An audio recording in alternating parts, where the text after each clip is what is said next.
Columbo, a Fear of Heights. Who knew? Who knew? Watch out for those explosions.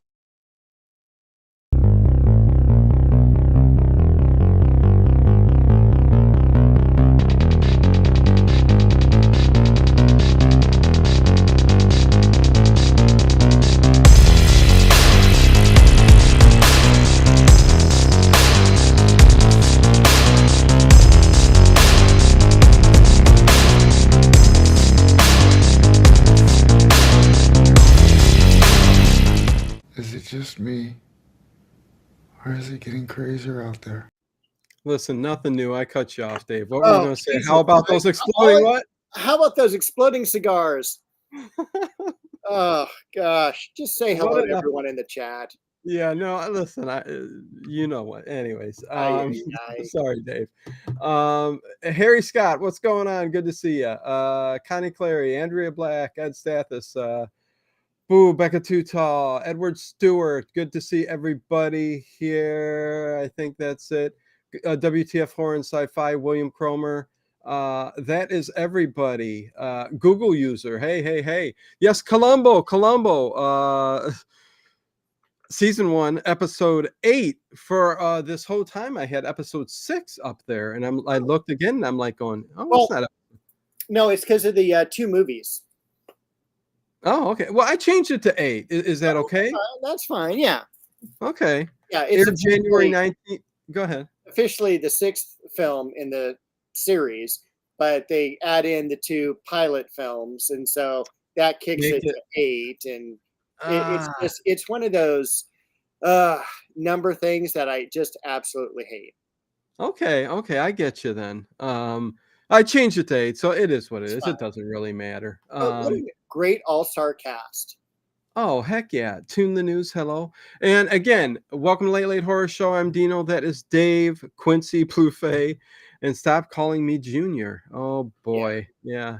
That was, listen, I love Roddy McDowall's character. I love Roddy McDowall and everything he does. He's just such a character. And even in this episode, when I saw him moving around and talking, especially at the very end when he gets frustrated, you know what I'm talking about? And he goes, I see Cornelius. I see Planet of the Apes. I see Fright Night.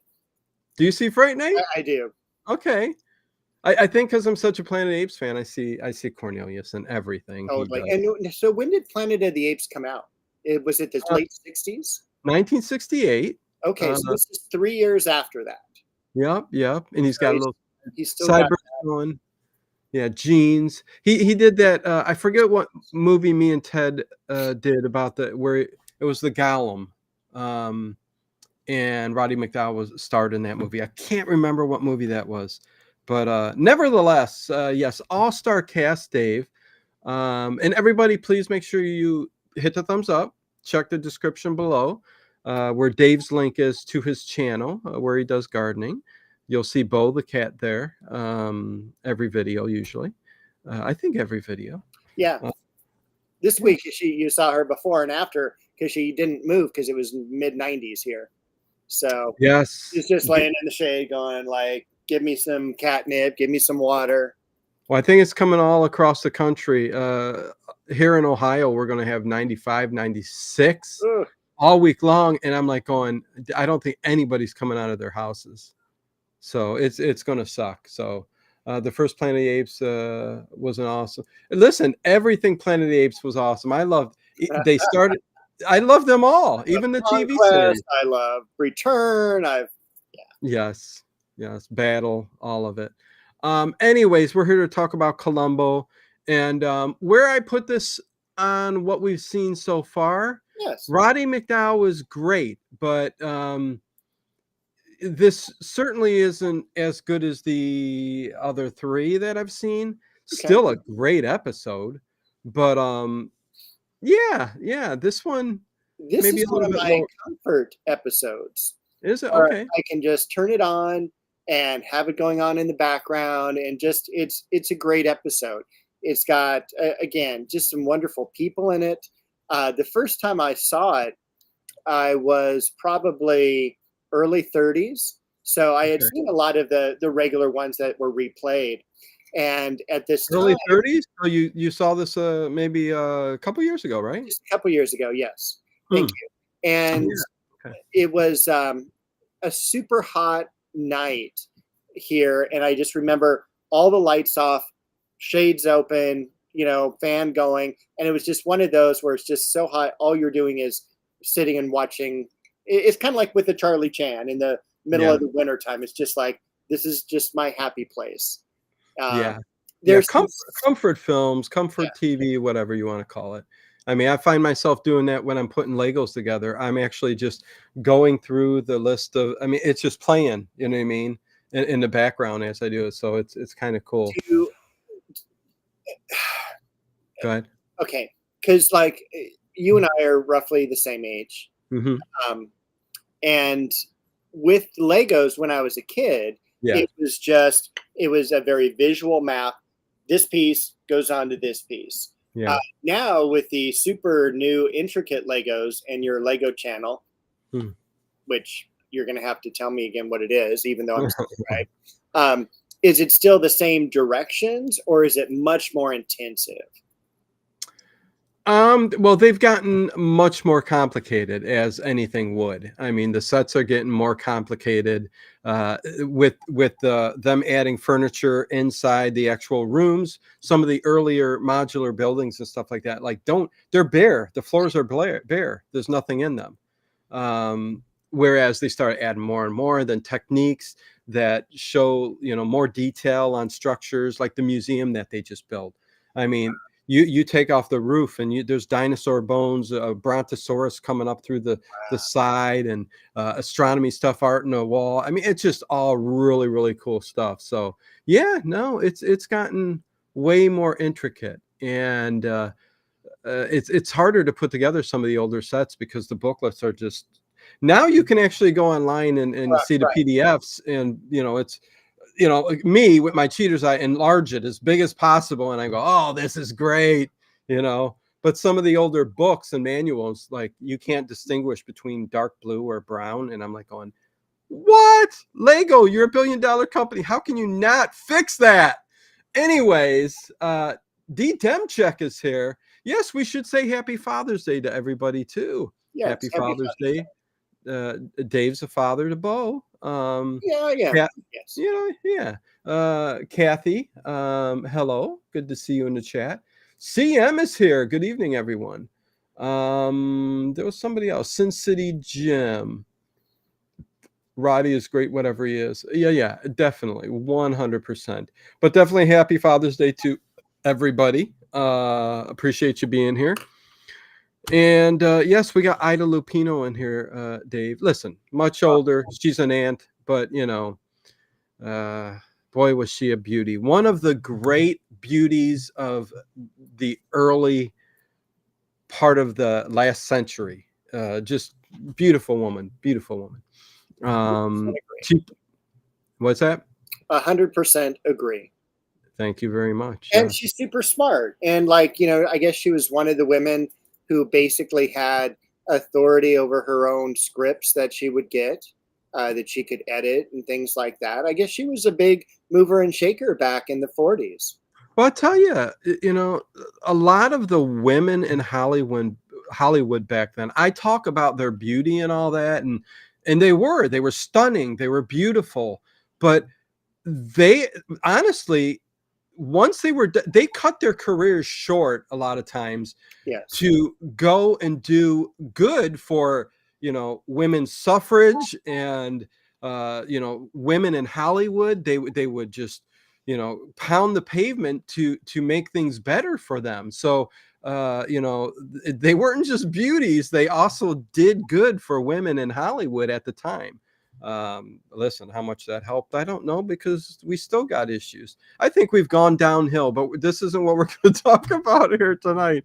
But anyways, yes, we got Anne Francis too. Oh, She's another one. Yeah. And Francis will be on the next Columbo we do, which is called A Stitch in Crime. And she Love is that title. going to be the murder victim. Okay. I can't And wait till she dies. she Man. was also she was on the first episode, the pilot episode of Murder, She Wrote. Very cool. Very Yeah, cool. Yeah. which is also Again, Williamson and Link, who did Columbo. okay. Yeah. Yeah. Again, I can't state enough on during this period how many actors, old actors of Hollywood and actresses of Hollywood in the heyday are in these shows, and just all the actors that were in movies back during the 60s, 70s that actually went and did TV also, so Yeah, you get to see them in stuff like this, like Columbo and other shows that used to be on. So yeah, we got that. We get William Wyndon again. He sure. plays Everett Logan. Uh, I think I did an episode of Twilight.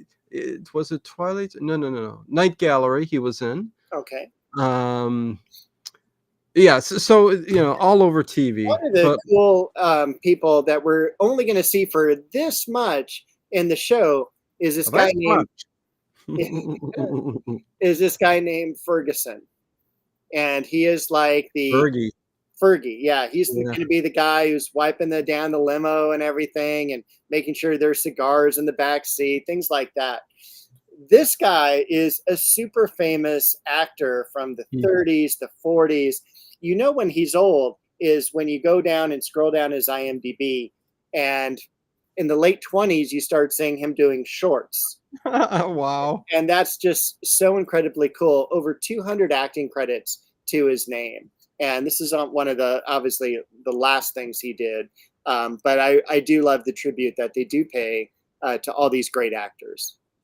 Yes, 100%. Did not know he went that far back, but because he was just a bit role with the car, like he was like the mechanic and looked after the car there at the state. Well, not the chemical factory, Stanford Chemical, and Right. I guess we can probably get into talking about this. I hope so. I'm almost halfway done. Are you really? Yeah. Okay. William Wyndon, a great character actor. Yes, I think it was Night Gallery where he went back and he had the briefcase thingy and it went back in time. No, that was Burgess Meredith. Ignore everything I said. No, that was the one where he lost his job and became a drunk and he was thinking on his past. I can't remember the name, but you guys know what I'm talking about. Or you don't, whatever. Shows like Columbo prove that you didn't need 100 channels to get good quality entertainment. Listen, I hope everybody, true, and hopefully everybody caught last night's show too, talking to Guido and Lucas on their restoration of the Case of the Bloody Iris. It was a good insight on restoration of these old films, like 35 millimeter films and stuff like that, especially Italian horror. Not everybody loves that. Let's talk about Columbus. Columbus. Let's talk about Columbus. Columbus too. Hey, so in 1492, Ohio. there's the three ships: the Nina, the Pinta, the Santa Maria. Go ahead, Dave. And the bartender says, "Hey, we don't serve ships here." Anyway, all right. So I thought this was going somewhere. That sounded like a good joke. Yeah, I didn't have the punchline. Oh, okay, that's yeah. Anyway, we're going to start off as we do in so many of these Columbos in a dark room. If you remember, we did the Dick Van Dyke episode. Starts off in a dark room. And again, I guess very prevalent in the 1970s, kind of like drinking and kind of like smoking cigars. And I was telling my son exactly that, Dave. I was telling him like because he was around when I was watching the episode, and I told him, man, you know, all these movies and films and episodes and stuff, they all had dark rooms, cameras where you actually had to develop film and stuff like that, and nowadays we just, you know how everything is. It just goes to the cloud or whatever. But he's just like, man, what a hard time you guys had back then. I'm like, actually it was fun. It gave us something to do. It was a hobby and this and that.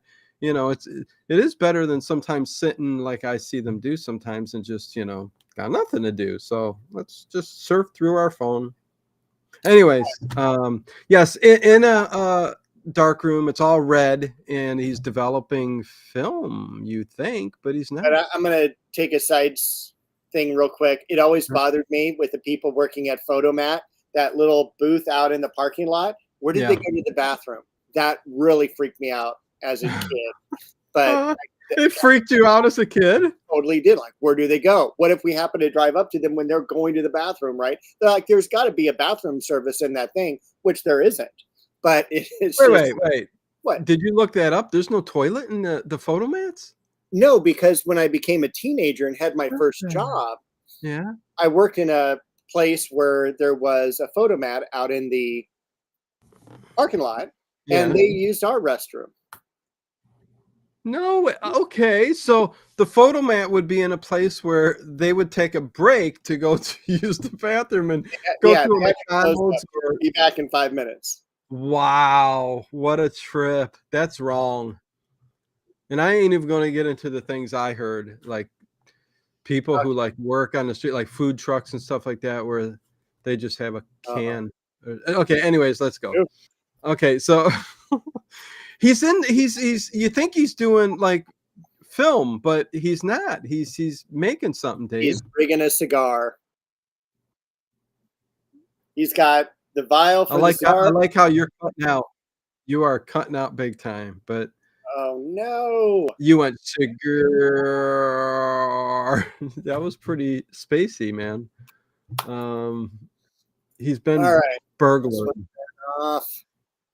Breaking news. Somebody stole Dave's coffee mug. Oh, wait. Oh, thank you for noticing, Ed. Yeah, what's with the Coke there? Are you trying to just mess with me? Is what's going on? Yeah, it's 16 minutes and 50 seconds into this episode.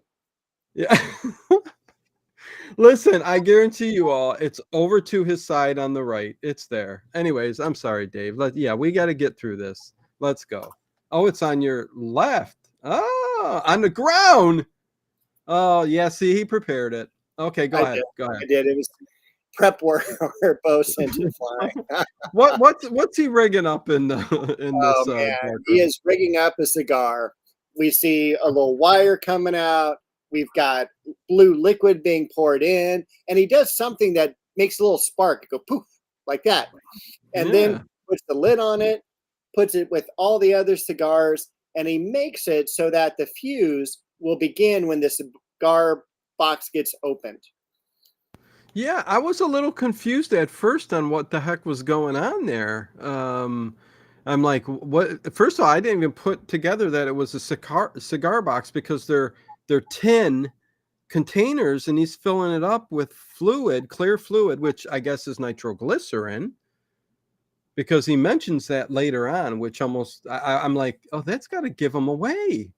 But anyways, and then he puts some kind of material in there, and then more liquid, which I think is like the clay type stuff when you make the short fuses and stuff. I don't know how that works.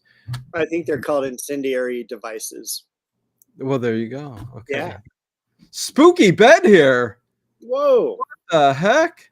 I haven't seen you in forever. And James Jameson?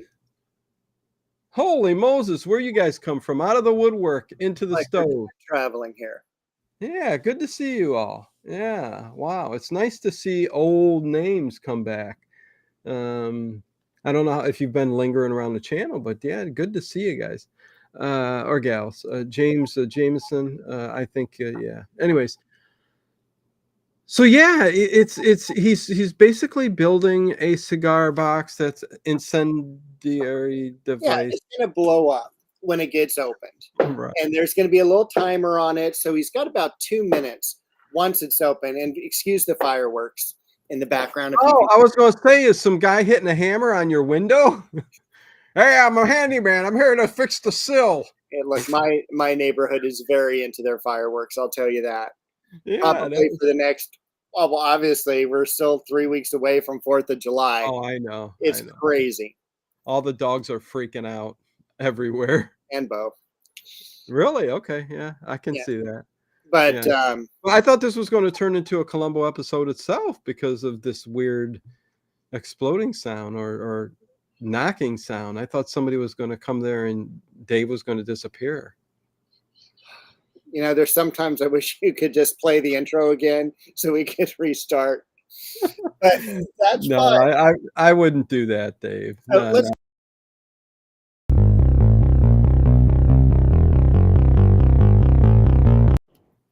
Welcome everybody to the Late Horror Show. Yes, I cut it short. Okay, go ahead, Dave. Go ahead. I'm going to shut up. Please talk more about this. All right. crazy All episode. right. Somebody help me here. Anyway, so I've totally lost my train of thought. Listen, the cigar box. He's making it, box. and he ends up coming out. Then we have this thing where he walks into. Basically, this kid is in line to own an oil company or a chemical plant. Yeah. And Stanford Chemical Company. There we go. Because his last name is Stanford. Yeah, family conglomerate organization, LLC. Right. BLDN. Walks through this perfect early 1970s office. Again, if I had $1 million to decorate a mansion, I would have that office wing because it's perfect. Yes. Can we do a show? Can we do a show? I want us to do a show, top 10 best TV offices of the 70s. Okay. Let's do that. I think that's a really cool idea. It'll be fun. Sound good? That's fine. Writing it down. Okay. Yeah, no, me too. Because I know we can't do the top 10 episodes of Frasier. No, we can't do that because that'll take a couple years maybe. Anyways, but that sounds like a good idea. Anyways, so yeah, you love this office, and I get it. Very 70s looking. Wood everywhere. Wood everywhere. You got the typewriters, you've got the Rolodexes and everything like that. And he walks through and he's like spying on all the secretaries because this guy who he's going to see is his uncle, and he runs the company. He's got like 7 secretaries. And then when he gets to this last girl, he takes out this can of silly string and he starts screaming and doing silly string over everybody. I think it was the first glimpse of silly string. He called it like plastic or something coming out of there. Yes. Because he's an inventor as well, a scientist, if you would. He creates all kinds of little... He tinkers around in this room as a side project because he's just part of the family that owns this business and doesn't really have a role. So he uses his dark room, and who the heck knows what else he does, you know? Well, I know what else he does, and that answer is Anne Francis, because she's worried that he took pictures of her and developed them. Ooh. Oh. And she's all, you didn't develop those pictures, did you? And he's all, don't worry, you were underexposed. And that's when she's had it. She's all, get your rear into your uncle's office. He's waiting for you. That's so funny. And this is another thing about the uncle's office. That'd be a good idea. Is David Buckner, and he is played by the great James Gregory, who we talked about during one of the Kolchak episodes. He was the sheriff, the sergeant in You Have, You Will Be, You Are Going to Be, something like that. Yeah. The UFO episode. So James Gregory is also going to be in a later episode of Columbo as well. And I think he's like a coach of a football team. Yeah. What other big show was he in? Do you remember? It wasn't Dragnet, was it? Was it?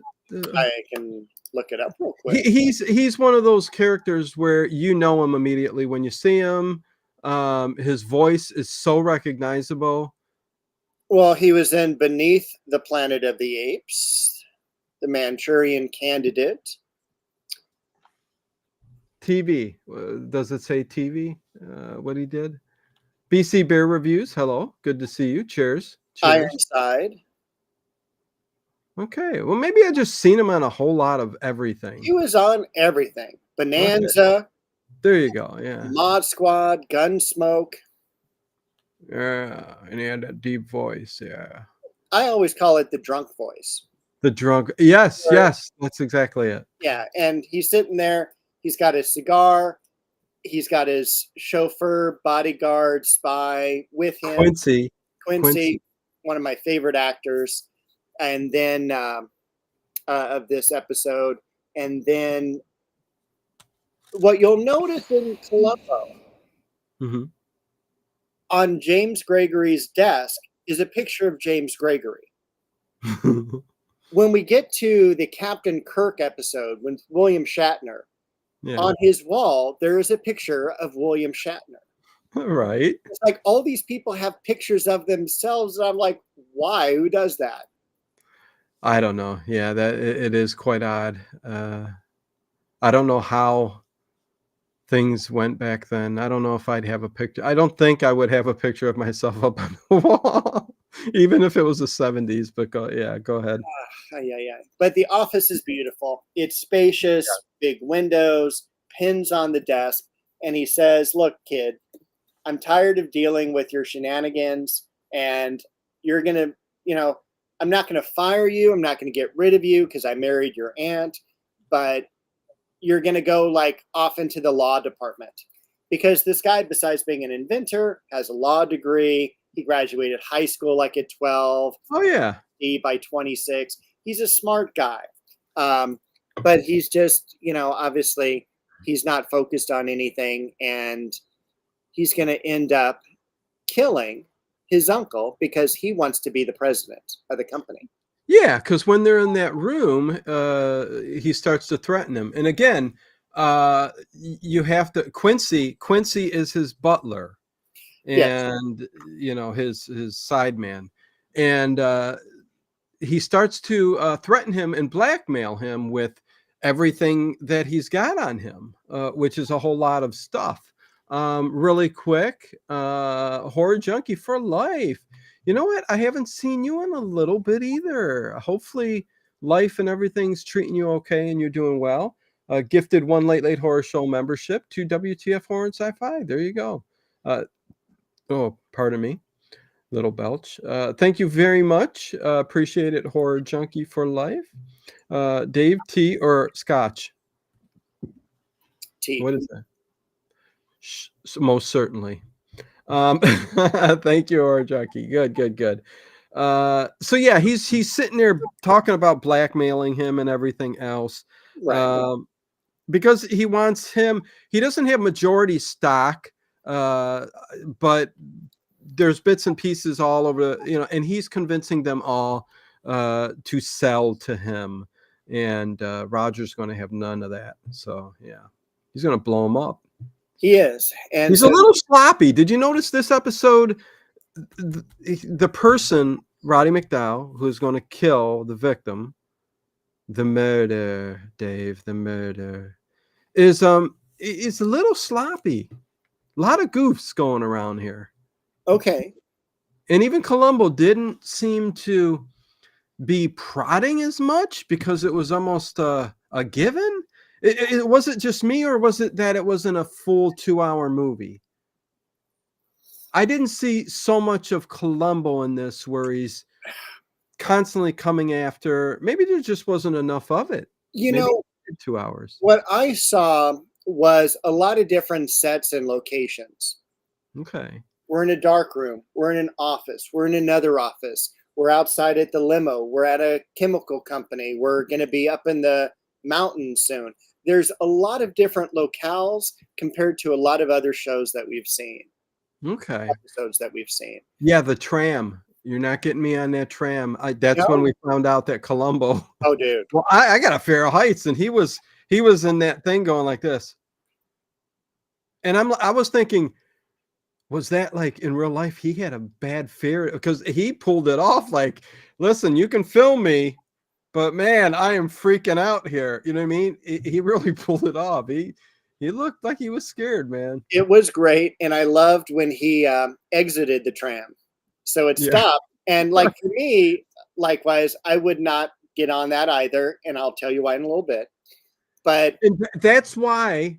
Yes. It kind of told me maybe he really does have a fear, because even when he got off the tram and how he walked without looking and kind of maneuvered his way.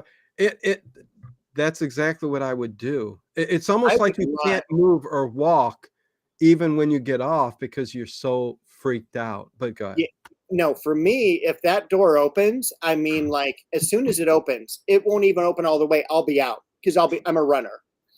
But Columbo was just kind of like, inching along. It was great acting. Yeah, it was good. It was good. And they're up there. Well, do we get there yet? No. I think we skipped ahead. Let's go back. Out there. Basically, Dave's taking his glasses off because I'm giving him a migraine right now. It's like, God dang it, shut up. Okay, go. Roddy McDowell basically acquiesces and says, you know what, I'll go ahead and sign this paperwork. I'll transfer in the company. I'm not going to cause a big deal. Acquiesces. And the uncle says, well, that's a little weird. We go outside. We see him plant the cigars that are going to blow up. The uncle goes out to the car with Quincy. Quincy drives, and they're off to this place called Pine Wild. Yes. AKA Palm Springs. Is that what it is? That's where it is. Okay, yeah. Okay. So, in fact, that's where the tram is. If you would like to go when you come visit me someday, we can go on the tram. They still have those tram buckets, but they're not in use anymore. They're actually on display at the base of the mountain. Thank goodness. And the new tram is a UFO. It is 360 and it circulates. So all you do is you lean back and it circulates for you. No way. Yeah. Okay. See, all these things that sound so cool, man. But if you got a fear heights, I don't know if you could get me in there. This is also, if you ever go to Santa Barbara, God, I wish I was going to Santa Barbara. If you ever go to Palm Springs, that's where the San Andreas Fault is for us, for our earthquakes. So you have the major continental plate, and then the Pacific plate is about 12 miles lower. And so as you're driving to Palm Springs, you're actually driving up this hill. And I would not want to be on that tram if we did have a big earthquake, because that we would just die. Yeah, if you're an Art Bell fan, you know all about that Andreas Fault and what should have happened a million times since by Ed Dames. Get out of the country! California's falling in the ocean. I swear, probably by 1990. Whatever. Anyways, so, but they never really show. It's a resort, I guess, that he's going to, Pine Hill, and they don't show it. They don't. I always thought it was just kind of their summer mountain house type of thing. Okay. Because again, what did I put down here? Going to show Aunt Doris. Aunt Doris, yeah, she's Ida Lupino. Woo! But anyways, as they're riding, what did I put down here? Okay, so he comes out of the chemical plant, leaves the office. During that whole little interlude there, Roddy McDowell, sneaks the package, the bomb, in the car and switches the two boxes. He makes Fergie go check his car out, and he sneaks in there. Okay, so all that happens. He gets it in there. Then he goes off to a restaurant with what's her name, Anne Francis. I guess they're seeing each other. They're doing the deed, or whatever you want to call it, making whoopee. And as they're doing that, there's a back and forth because Quincy is driving David. Man, Buckner. Too many names. Yeah, David Buckner. DL, I call him Dave. Good old DL. His name is DB. DB. DL, but he calls him DL. Yeah. But what I thought was cool was as they were switching back and forth and he was riding. Yes. I don't think I'm going to ruin what you're going to say. I love the funky music during the car ride, Dave. Oh, no, dude. Yeah. You got the go-go dancers in the cages and everything. It's terrific. He's kind of necking with Anne Francis and everything. And it's just kind of like, like I guess they're our age or a little bit younger, but they look older, and it's just like, oh man, Well, Roddy's still being Roger is still being a kid kind of because he came into money. He's got a lot of money and he basically just does his thing and probably just goes and parties that night. You know what I mean? So, that's but it. why he would take her there at He's the that kind of executive secretary. She knows things. yeah. He's trying to get information out of her. But yeah, that funky music, man, back and forth. It's just like that was the 70s for you, I guess. It was kind of interesting and kind of cool. I liked it. It was great. It was great, and they do call him DL because L is his beginning of his middle name, so it is DL Buckner. Yeah. Well, I noticed Roger kept calling We him have DM. also great lightning, and Really? we have an explosion. Yes. The car has exploded on this wet, rainy road.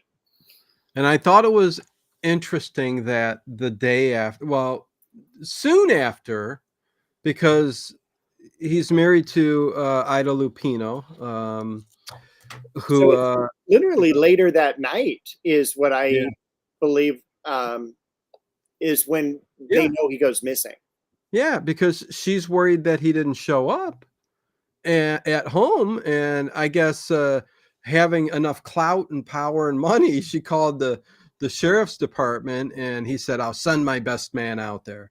And whereas if you were any old John, Dick, or Harry in an inner city, and you call up, there you go. Wait 24 hours. Isn't that what it is? 24 hours for a Yep, missing missing person. child. I don't Yeah. know. Yeah, I'm not sure, but yeah, she gets somebody right away, and it's Columbo. Well, she's got connections. Of course, Yeah, of course. I think she was friends with the police chief or something like that. I And thought it was interesting. Go ahead. I love Columbo's comment when Roddy McDowell, and we're jumping a little bit ahead. Roddy Yeah. McDowell says, "You're the best man on the force," and Columbo says, "Well, my wife says I'm the second best man on the force. There's another 30 guys tied for first." Right. Hey, Kimby, George, how are you guys doing? Good to see you here in chat. Please give a thumbs up. Yeah, so there you go. Anyways, yeah, I thought it was also interesting that once they get Columbo there, they don't have any evidence as they were looking around, or even as we go down a little bit, like they can't find nothing. Like if there's an explosion on the street, you think there would be something, but somehow this car exploded up over the cliff without leaving any evidence or anything. Yeah, and it's a sheer cliff. I mean, you're talking Oh hundreds yeah, of feet where they have to literally take the bodies up by helicopter. yeah. CM has this great quote from the episode about Ida Lupino. She said, "David is missing. It's the only issue." And she does say that funny, and I Yeah. love it. It's the only issue. Oh, Ida Lupino. I'm just thinking back to the 30s movies. Anyways, so yeah, no, they start to talk about. I guess what you find out with Roger and the aunt and Columbo is that David called up his wife in the car on the phone and She left a was at message on their big gigantic message she was machine. at one of those silly committee meetings, Silly as committee you meeting. said, and then it's Must like, have been what was this that? A woman's league meeting, probably. probably, No, in the 70s, yeah. or a Going to your woman's meeting? or Yeah, a board meeting. yeah, whatever. And then I love it with that answering machine, as you mentioned. It's a gigantic block, and it says, "This is a computer. I will be happy to take your message." I'm like, we don't even have those today. No, no. Well, I mean, listen, we used to have answer machines, but and before they could get very complicated, we quickly went to other things, and then technology just spawned off. But we find out that yeah, the answer machine's there, and the whole time Roddy McDowell, is sitting there looking at his watch because and I love the back and forth. Well, not the back and forth because Roddy's just looking at his watch because he timed it to where if when he opens the cigar box, there's so many, like maybe 2 minutes or something like that. I don't know. Right. And then it's going to blow. And he's keeping time right there in front of Columbo. First mistake. I mean, or second, third, whatever. It's a mistake. I love at the end of that scene where Columbo knocks over a water glass just to end the suspense, you know, Right. and he's, oh my gosh, I'm sorry, you know, blah, blah, blah. But yeah, and I mean, it must have exploded right after the guy hung up. Yeah, yeah. So there's a little, clue in Columbo where he's wondering, why is he timing? And it comes in the end where that comes into play in the end. And but yeah, no, I do like to, before Columbo leaves. Well, no, I don't think it was this part. I like when he started to cry, but I think that's a little bit later when they come back to talk to the aunt. At this point here, Columbo brings Roddy McDowell aside and says, like, hey, is possible your uncle wanted to go visit somebody real quick, you know, on the side? And Yeah. Roddy McDowell's, oh no, he would, that's none of my business, you know. Shouldn't be any of yours either. Yeah. And the aunt is Doris. Her name's Doris. Okay. I keep forgetting the name of Ida Lupino because I just think Ida Lupino, but it's Doris.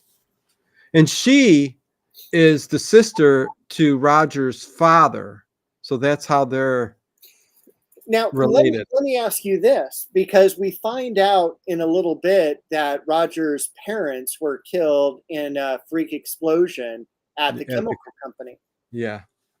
Do you think Roddy McDowell caused that explosion, whether by accident or on purpose? Oh God, I think you would be.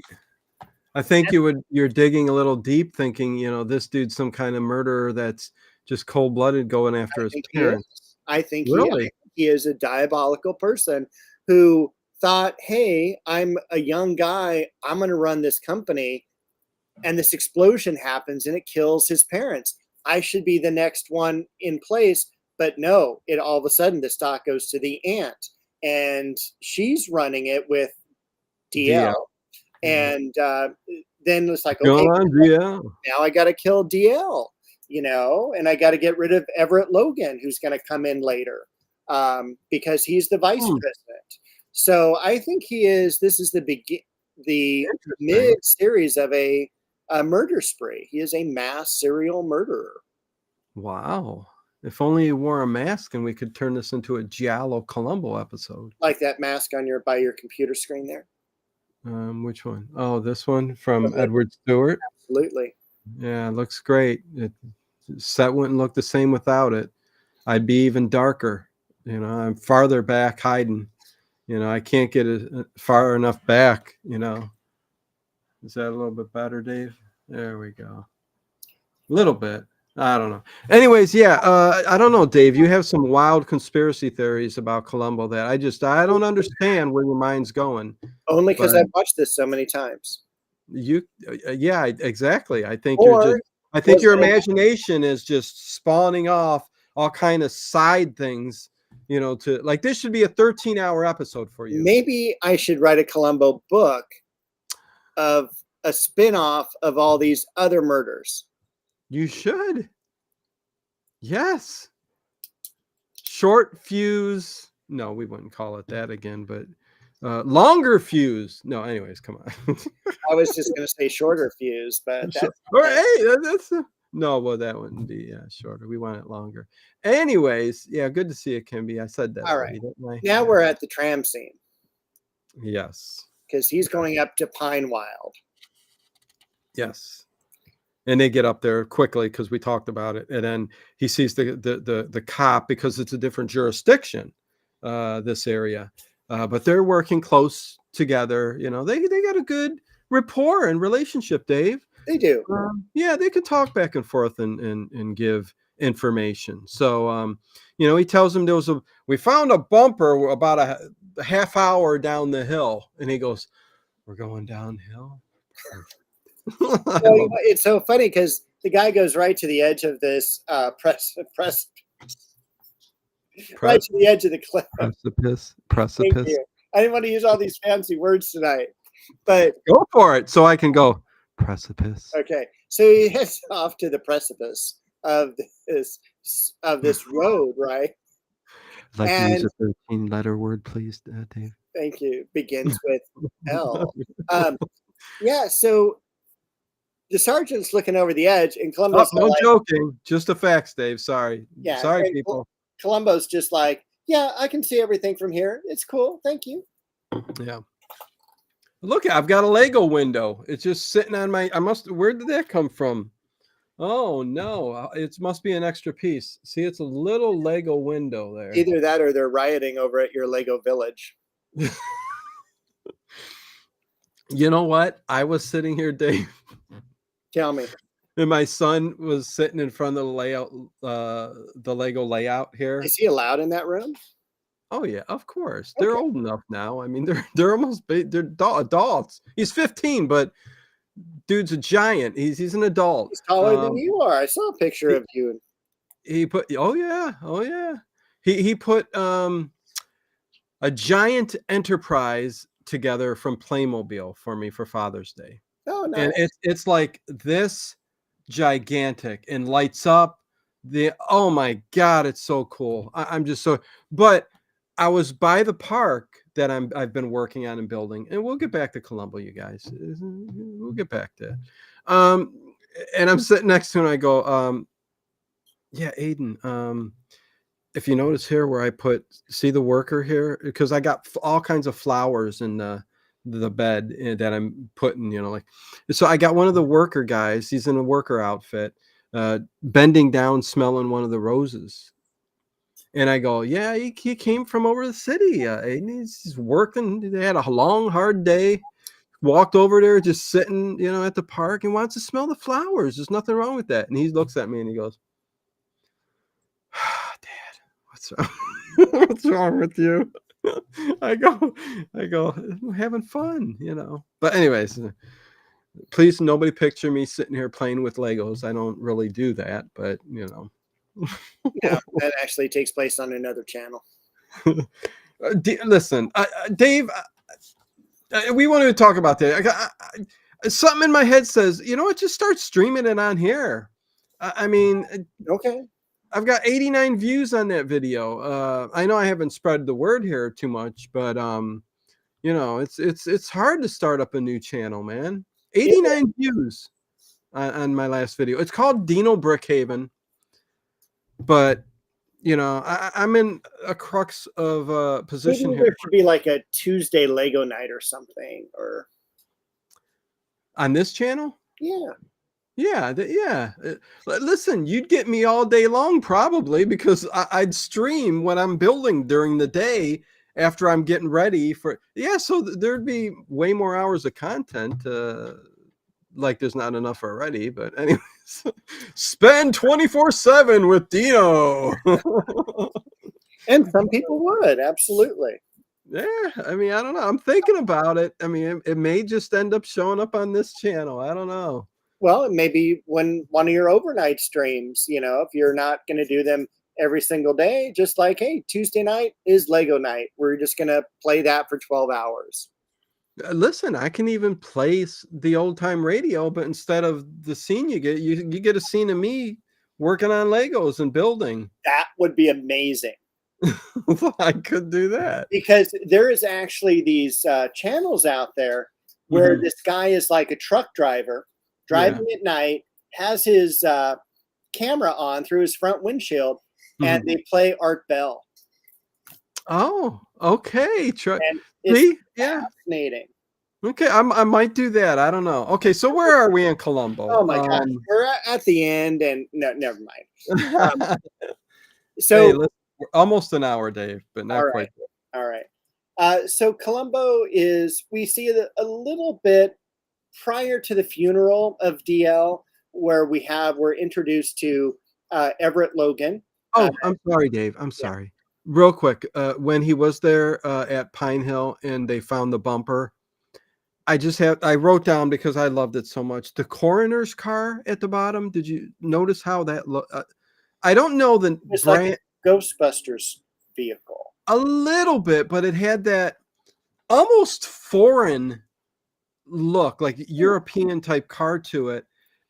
And yes, looked a little bit Ghostbuster like car, but it was it said it's the coroner's car, and it looked so darn cool. And I'm like going, I want that car. Like, there's so many things me and Dave, we're just nostalgic over these things. I'm like, we need to open up a museum. Dave's wing will be offices. I'll just have all kinds And of hospital corridors. hospital And I corridors. want those damn things that we used to put our cigarettes in. That like as a kid, because you would see them at the malls, Yeah, and it would be right between the elevators because you can't smoke on the elevators. yeah. And it would be this circular silver thing, and you'd put your cigarette in the top. You'd press a button, and it would fold down. And Oh, yes, I remember. God, those were so And your wing would have the the whole museum would have the hospital lines through those corridors, like the yellow would lead to the office section. I wouldn't do that because I'm colorblind. Wait, what colors can you see? What type of colorblind here? I need to know. Can you see yellow? I can see yellow, Red? but I couldn't tell you if it was yellow or green. Okay, so they kind of I can't go tell mix blue and it. pink, and I can't tell red and orange, or Oh, you green and brown. And it's poor I'm pretty messed guy. up. Yeah. Yeah. That's sad. That's sad. It's not that sad. Anyways, yeah, no. Well, if red was isolated just all by itself, would you see red? Well, yeah, I can, Okay, but it's I just when you wouldn't start be able to intermingling. tell you what it was. I mean, if Okay. you told me this is red, I'd be all, yeah, it's red. Sure. Okay, we're having fun, Dave, and we're losing them. So let's get back to Columbo. I'm sorry. It's all right. Why do I care? Do we really? Dave Quincy Plouffe. Okay, so I just wanted to mention that, and you started talking about the funeral. They're at the funeral. Well, yeah, they're at a wake or something like that, and we're introduced to Everett Logan, played by William Wyndon, and we know that he's now going to be from vice president to president. God forbid Dino and Dave talk and have some fun. Especially when we have 38 minutes left to go. Okay. And we do it every single Sunday. William Wyndon. And I will mention, I'm going to go back a little bit in the chat. Sure. Because CM obviously loves this episode as much as I do. Evidently. And she says, once again, Becca and I must point out Roddy's world's tightest pants. And silkiest shirts, yeah. And silkiest shirts. And I just had to laugh. I listen, it's something you notice every time you see Roddy in this era. He wears those tight jeans, and you see the package, and that's all I'll say. I'm not going to get into any details. That's all I'll say. But yeah, I don't even think he's wearing undies, but anyway.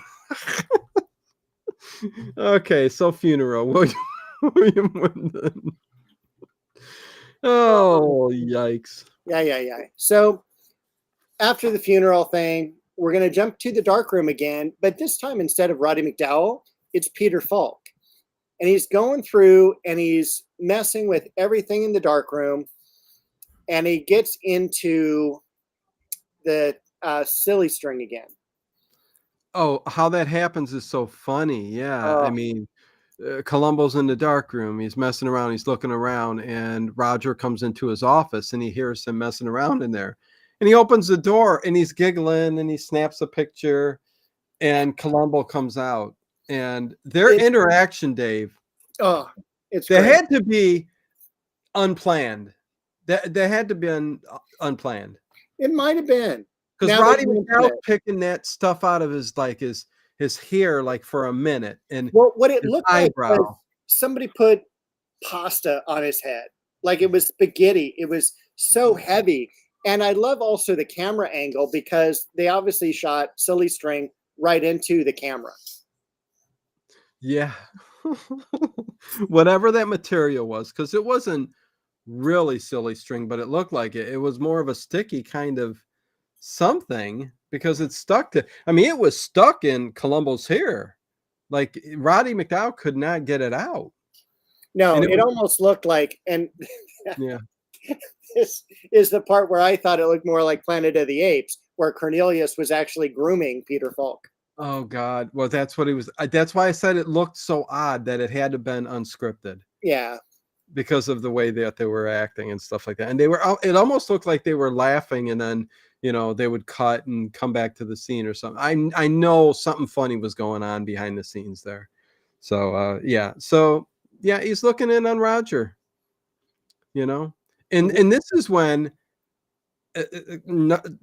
mistake number 2, he starts to tell him, yeah, it's my dark room where I do experiments. And he goes, yeah, I'm an expert basically in all these chemicals and stuff. And he says nitroglycerin. I mean, that's, why would you say that? And why would you have it in a dark room?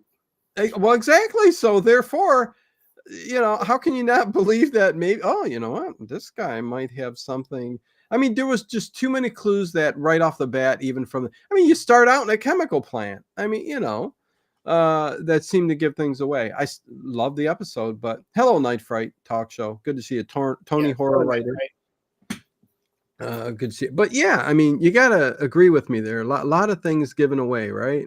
Way too many. Agreed. Yeah. Agatha Christie wouldn't have nothing to do with this. Did you say Agatha Christie? Who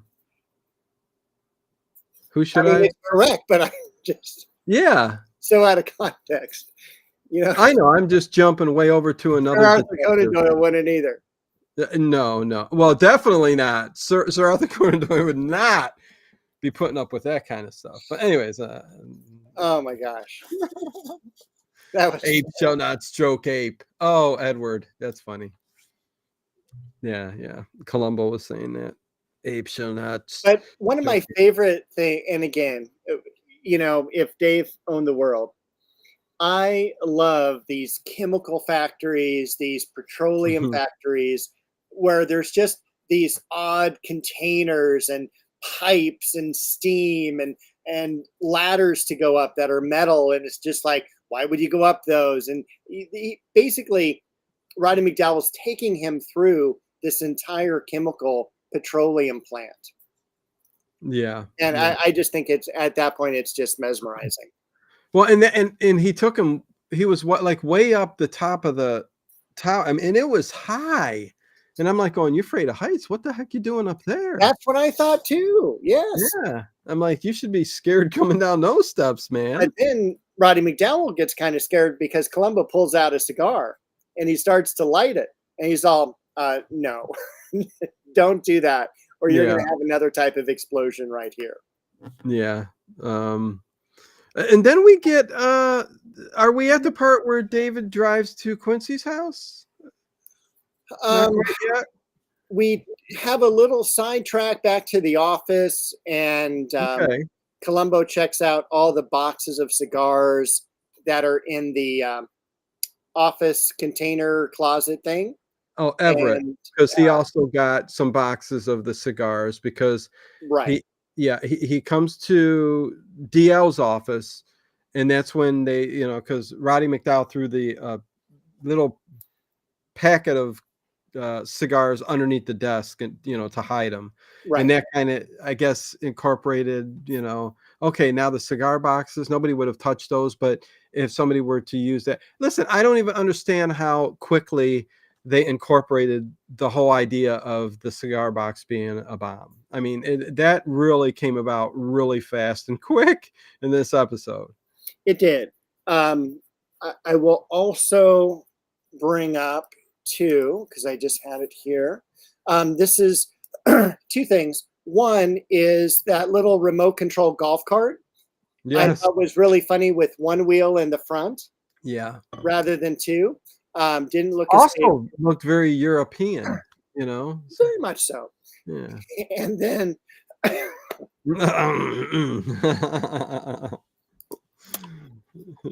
Time out. Yeah, no, it looked very European, almost Mr. Bean like, something he would be driving in a golf course or something like. Oh nope, you muted yourself, or it didn't unmute. All There right, you go. I'm back. So this is also the time where he starts to break off with Anne Francis, like, oh yeah, we'll see each other real soon, because she runs out as he's heading out of the chemical factory, and Mhm. he's just kind of like, I'll talk to you later. It's going to start ghosting her because he's going to be setting her up as well at the end. Yeah, I mean, she kind of was. Well, she wants to hide the fact for some reason, and I don't know why that they're not seeing each other. I don't know why she wants to hide that, but it's not relevant. It's not important. Not But really. No. no. Yeah, again, happy Father's Day to everybody. Hopefully, you guys all had a good Father's Day. And now we're at Quincy's. Okay, now we're at Quincy's. Love the apartment building. Oh yeah, no. It was very mid-century modern. Yes, 100%. And it's Quincy's apartment. And Roger said he didn't know where he lived. But he shows up there and he runs up the back staircase, right? And Well, goes. that's Quincy's home over the garage. Okay, so that's okay. That was earlier. So That was it. Okay, well, let me say real quick, and then we'll jump to that when we're at the apartment, because what I liked about that scene earlier when they were on, where they were, Roger lived in the back in a house, and his aunt and DL lived in the big house, and I guess the butler had a place behind the house there or downstairs. And there were steps that went up to where the butler was, and he was going to put the typewriter in there. And you heard him typing in there, right? Or did he take the typewriter out of there? I think he took the typewriter. Okay, because he was typing. You heard him typing. Right. Then he went and ran to the car, and he took the typewriter with him. Right. Left the lights on and the door open. Yes. Goes back to turn off the light in the door, and who comes around but Columbo, and he runs into him. Yes. And I'm like going, oh, God. So third thing, oh, my God, shocked. He's in a place where, he's one. Yeah. Yeah. And they're running about. So anyways, and then when we get to this part that you're going to talk about now at Quincy's real apartment, that's another strike against him, but he has excuses for them all. He does have excuses. But this was just a weird thing. Again, this is where he drops off the typewriter, and he kind of like waits until dark. And then there's these two police officers. I don't know why they're coming to the apartment, That's me too. I wait until dark because the sun burns my skin. And what Sorry, Dave. Roddy McDowell does is he knocks over like a plant. I think it was like a Boston fern in a container or something. Damn it.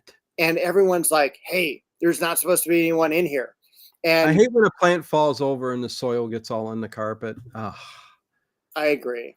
And you try to pick it up and pat it back in. The only worst thing would be a fish tank, because then it would be wet. Well, that would be really awful. Yeah. That would be bad. Yeah, I don't know why the police were there either at Quincy's apartment. All of a sudden, they're there the same time Roger is. But yeah, there's a big commotion, and then Roger takes off running down the alley. Yeah, and you've got this chase scene that goes on, and it cracks me up because it's so fake. It's like, it's like you got caught. I mean, he's running away from the police. He caused the commotion. He's rumbling around in there and stuff like that. And next thing, I guess they catch him and they take him to Doris's house. Aunt Doris, Stanford, whatever. Yeah, Aunt Doris. And Columbo comes there too and stuff, and he has a great excuse for it, Dave. And by the way, Aunt Doris's house here is you also live a couple streets away from it. No, I don't know where it is, but it might be just a set on a movie set. But it is a set on a movie set. Yeah. Oh my God! So it is. I put my plate on a plate to eat my supper today.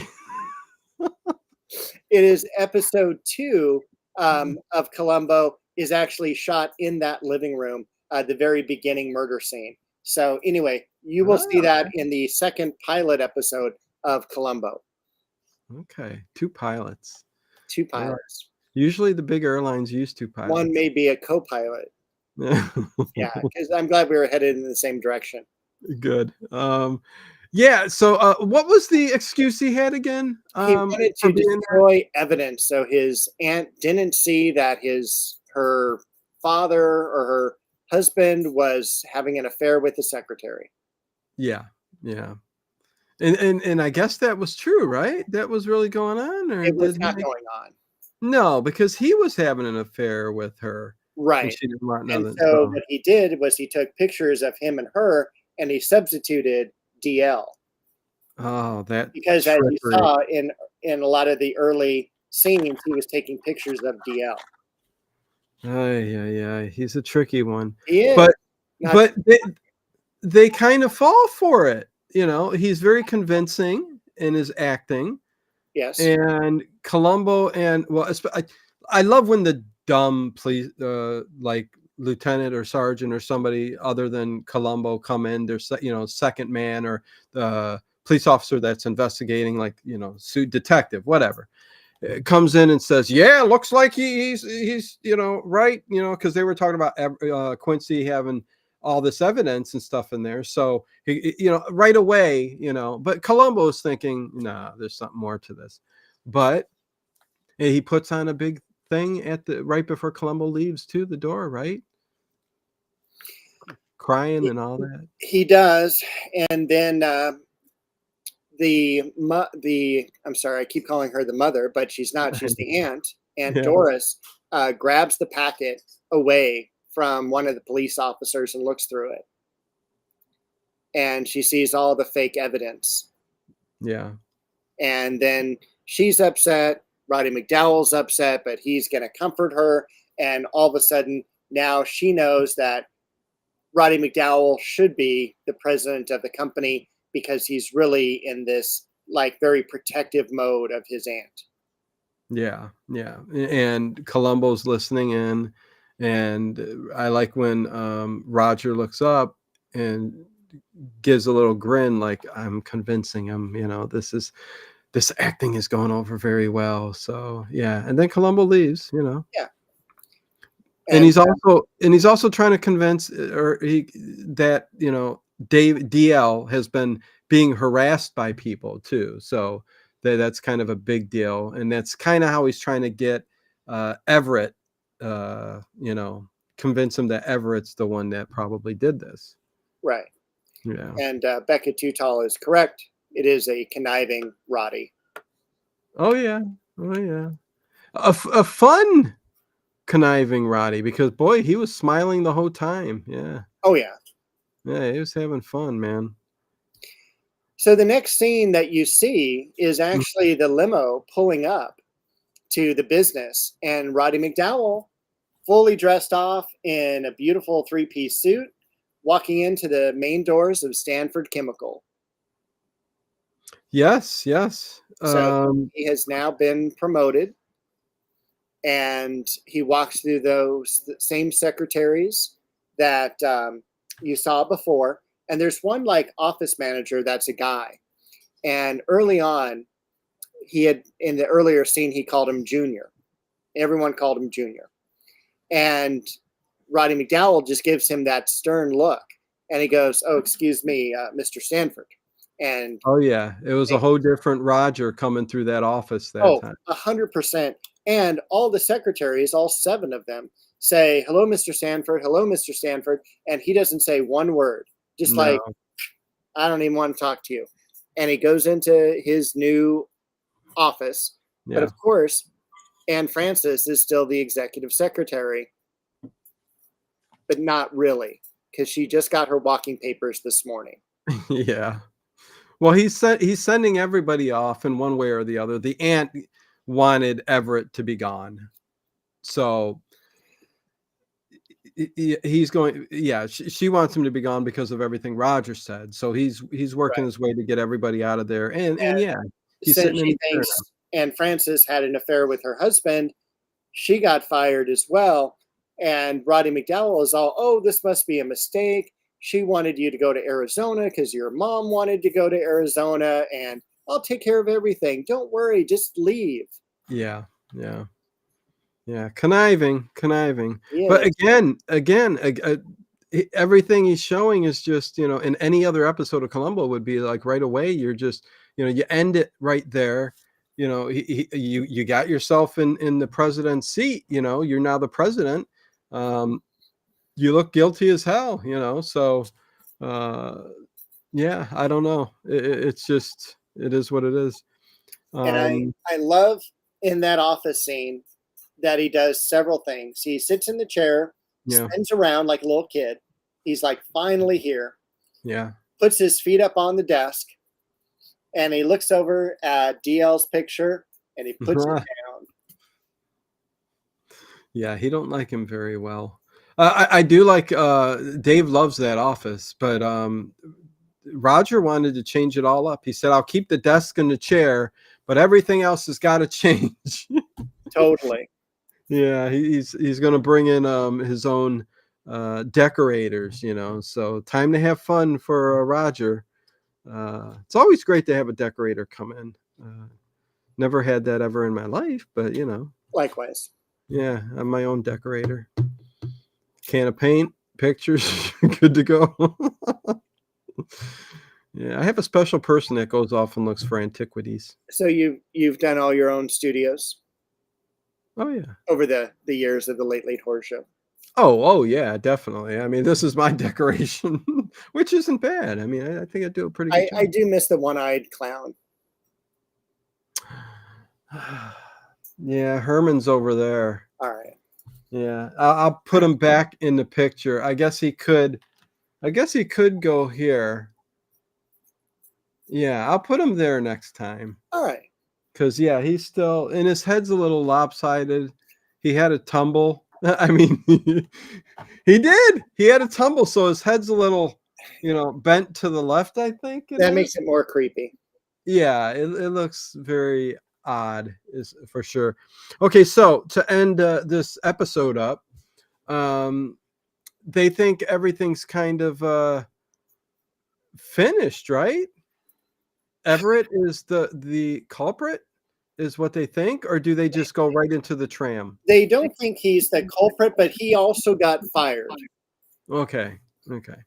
So, but then the next scene is them in the tram, isn't it? Right, because what happens is Anne Francis buzzes in and says, Mr. Logan is here and Columbo is here to speak to you.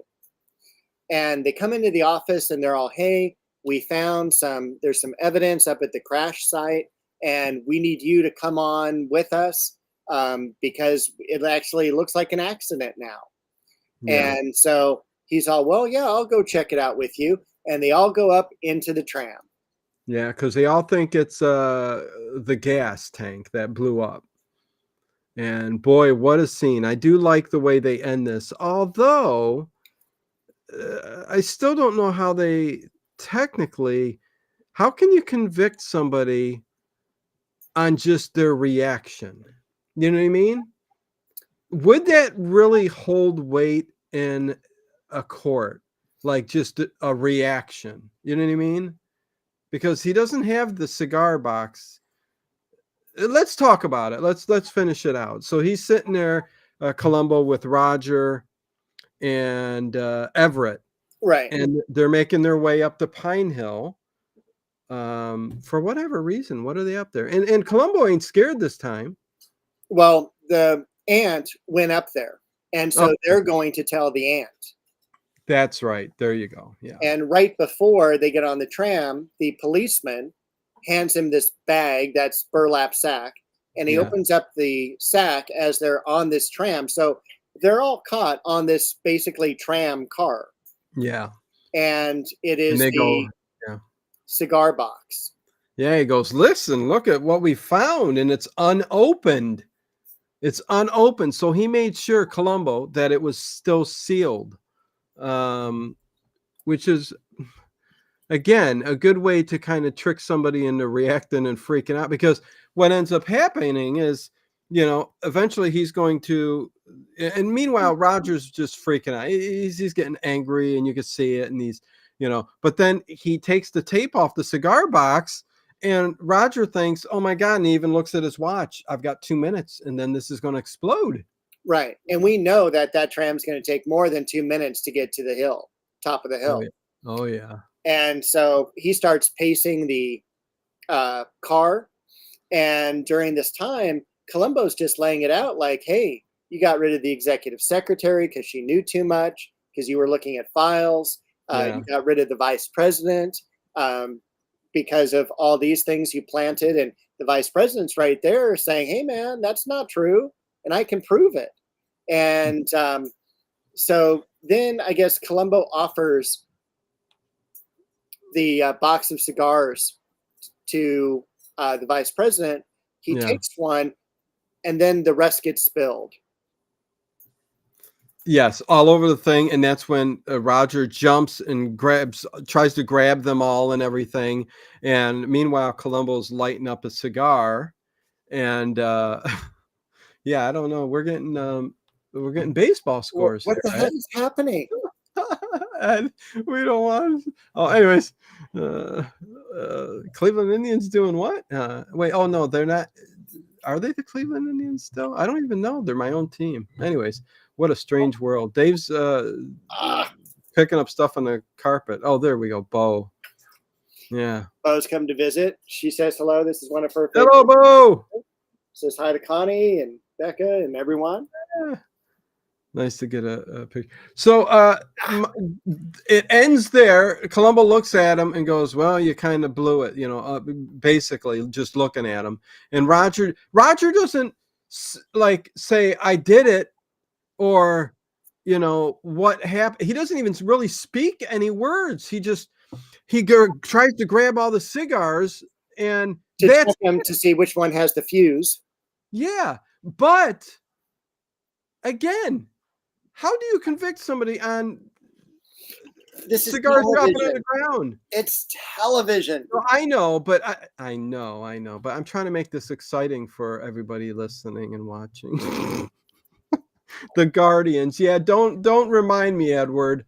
Yeah, we are now the Cleveland Guardians. Okay, anyways. Yeah, it's not a good name. But I care. I don't really care. I'm watching you guys too. You're doing good. It's all right, Ed. Stathis. So yeah, no. Again, in real life, I don't think that would hold up. He could say those were expensive cigars. I didn't want. Those are my uncle's. I don't want anything happening to those cigars. I was just, all nerved up and So it wouldn't help. But I absolutely love Roddy McDowall's acting in this scene. Yes. From the pacing to trying to put the tape back on the box when Columbo's opening it, saying, "Oh no, we don't want to touch those." And that's a scene where he jumped against the window and he made that kind of like Cornelius ape sound where he, kind of. And I'm like, what? Where did that come from? That was something you do for the Planet of the Apes, but that's Cornelius. I mean, that's Roddy McDowall. I thought it was awesome. Thank you, CM, for being here as always. Thank you. It was the 70s. We were too stoned over to think to such details. I don't know. There were good writers on Columbo, man. I mean, these are. At the very end, we've got Roddy McDowall on the ground, trying to look through all these cigar containers. Yeah. And Everett says, "Where did you get those cigars?" And Columbo just says, "From your office." Yeah. And then you start to hear this diabolical laugh from McDowall. And he gives him his, basically his science medal that he wears around his neck. And he just laughs uncontrollably. And that's what you hear through the canyon as we pan out and the final credits run. Yeah. Very, very, very good episode. For season 1, I think all of the ones and this, by no means, it's hard to give these things like a rating. Like I even forget what I gave some of these other ones. I know I went pretty high, either a 9 or 8 on some of the first season ones, This one's probably this is probably a 6.7 for me, something like that.